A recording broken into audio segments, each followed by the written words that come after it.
नमस्कार दोस्तों, आज की वीडियो में हम बात करने वाले हैं आईवी फ्लूइड के बारे में, जो बहुत ही कॉमनली यूज किए जाते हैं। आपने कभी न कभी ये जरूर देखे होंगे या फिर लेने की जरूरत भी पड़ी होगी। तो आज हम जानेंगे कि आईवी फ्लूइड क्या होता है और ये कितने टाइप के होते हैं और ये कब कब यूज किए जाते हैं। तो यदि आप मेडिकल स्टूडेंट है या मेडिकल स्टूडेंट नहीं भी है तो भी आपके लिए ये वीडियो बहुत ही इम्पोर्टेंट होने वाली है, क्योंकि इस वीडियो में हम कोई टर्म्स यूज करने वाले नहीं है। हम आपको बिल्कुल सिंपल लैंग्वेज में बताएंगे आईवी फ्लूइड क्या होते हैं। तो सबसे पहले समझ लेते हैं कि आईवी फ्लूइड होता क्या है। तो इसकी फुल फॉर्म होती है इंट्रावेनस फ्लूइड, यानी कि ऐसा फ्लूइड जो कि हमारी वेन्स में दिया जाता है। आप जानते हैं हमारे हार्ट में दो तरह की नलिकाएं पाई जाती है, एक होती है आर्टरीज और एक होती है वेन, जिनमें से आर्टरीज हमारे हृदय से खून को लेकर हमारे शरीर के विभिन्न अंगों तक ले जाती है और विभिन्न अंगों से खून को हृदय तक ले जाने के लिए वेन्स होती है। तो इन्हीं वेन्स में इंट्रावेनस फ्लूइड दिया जाता है, जिससे वो सीधा हमारे हार्ट में जा सके और इसके बाद बॉडी के डिफरेंट ऑर्गन तक जा सके। इसलिए हम फ्लूइड को वेन्स में देते हैं। तो आप ये अच्छी तरह समझ गए होंगे।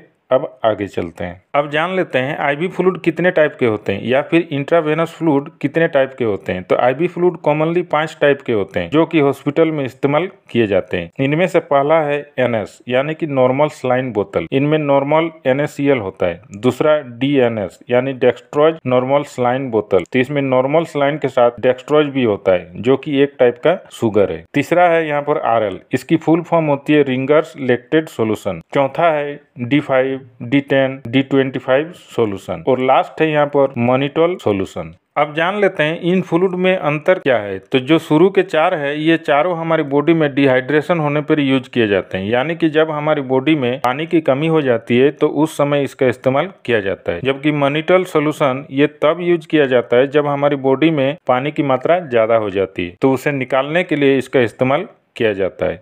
तो इन सभी आईवी फ्लूइड के बारे में बारी बारी से जान लेते हैं। तो सबसे पहले यहाँ पर है NS, यानी कि नॉर्मल सलाइन। तो इसमें 0.9% NaCl होता है, यानी कि 100 ml में 0.9% NaCl होता है। अब जान लेते हैं कि ये कब कब यूज किया जाता है। तो नंबर 1 डिहाइड्रेशन, यानी कि यदि किसी की बॉडी में पानी की कमी हो जाती है तो इसका यूज किया जाता है। Number 2 use for wound washing, यानी घाव को साफ करने के लिए इसका यूज किया जाता है, क्योंकि इसमें नॉर्मल सलाइन होता है। Number 3 use for dilute concentrated injection, यानी कि ऐसे इंजेक्शन जो कि काफी गाढ़े होते हैं तो उन्हें पतला करने के लिए यानी उसमें मिलाकर इसका यूज किया जाता है। और ऐसे व्यक्ति जिसका एक्सीडेंट हुआ हो और फ्लूइड लॉस हो गया हो तो उसमें भी इसका यूज किया जाता है। अब जान लेते हैं इसकी डोज कितनी होनी चाहिए। तो देखिए, इसकी डोज 24 घंटे में 3 से 4 बोतल ज्यादा से ज्यादा यूज कर सकते हैं और इसके कुछ कॉन्ट्रा इंडिकेशन है, यानी कि इसे किस किस में यूज नहीं कर सकते। तो ऐसे पेशेंट जिन्हें हाइपरटेंशन है, यानी जिनका बीपी बढ़ा हुआ रहता है, या फिर ऐसी महिला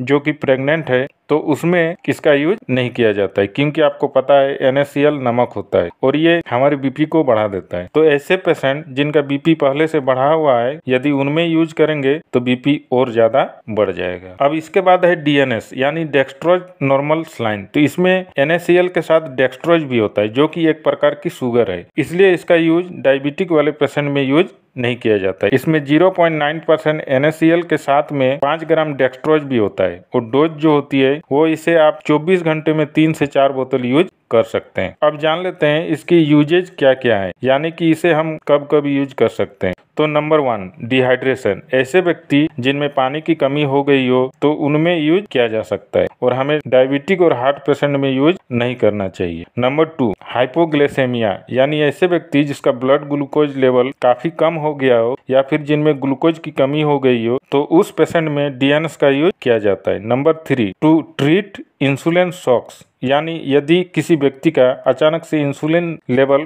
काफी कम हो गया हो तो उस पेशेंट में भी इसका यूज किया जाता है। और ऐसे व्यक्ति जिनका एक्सीडेंट हुआ हो और उसमें फ्लूइड लॉस हो गया हो तो उस व्यक्ति में भी DNS का यूज कर सकते हैं। इसके बाद है RL, यानी कि रिंगर्स लैक्टेट सोल्यूशन। तो इसमें कई सारे इलेक्ट्रोलाइट होते हैं, यानी जब भी हमारी बॉडी में इलेक्ट्रोलाइट की कमी हो जाती है तो इसका यूज किया जाता है। इनमें sodium chloride, sodium lactate, potassium chloride and calcium chloride होते हैं और इसे हम 24 घंटे में 1 से 2 बोतल यूज कर सकते हैं। बात करें इसकी यूज की तो नंबर 1 डिहाइड्रेशन, यानी पानी की कमी होने पर, और इम्बैलेंस इलेक्ट्रोलाइट, यानी इलेक्ट्रोलाइट की कमी हो जाने पर या किसी को दस्त वगैरह हो जाते हैं तो इसका इस्तेमाल किया जाता है। नंबर 2 बर्न, यदि कोई जल जाता है या यदि किसी की सर्जरी होने वाली होती है तो उस दौरान भी इसका यूज किया जाता है। नंबर 3 न्यूट्रिएंट्स डिफिशियंसी, यदि किसी में न्यूट्रिएंट्स की कमी हो जाती है जिसे हम कुपोषण भी बोल सकते हैं तो उस स्थिति में भी इसका यूज किया जाता है। और यदि किसी व्यक्ति को हाइपोटेंशन यानी कि ब्लड प्रेशर कम हो जाता है तो उसे भी रिंगर्स लैक्टेट सॉल्यूशन का यूज किया जाता है। और ये डायबिटिक वाले पेशेंट के लिए सूटेबल होता है, यानी डायबिटिक वाले पेशेंट में RL का यूज करना सही रहता है। अब बात कर लेते हैं D5, D10 एंड D25। तो यहाँ पर